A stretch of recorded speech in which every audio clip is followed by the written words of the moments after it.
नमस्कार. लोकसंघर्षामध्ये आपलं हार्दिक स्वागत. मी दादासाहेब नीळ. आजची आपली एक कविता आहे. कवितेचं नाव आहे परिस्थिती.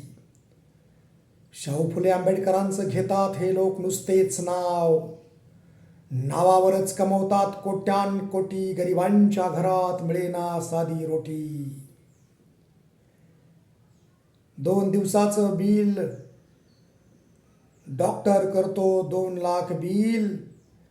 गरीब मात्र कधी होणार कर्जातून नील. अरे फक्त मारतात हे नुसत्या गप्पा टप्पा. गरिबांच्या मात्र नुसत्या उघड्या झोपड्या. आणि हे मारतात नुसत्या थापा थापाड्या आणि गरिबांच्या उघड्या झोपड्या.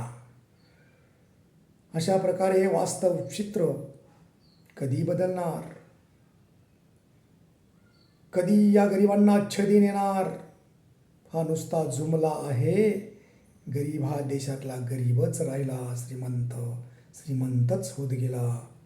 नमस्कार. धन्यवाद. जय हिंद. जय महाराष्ट्र.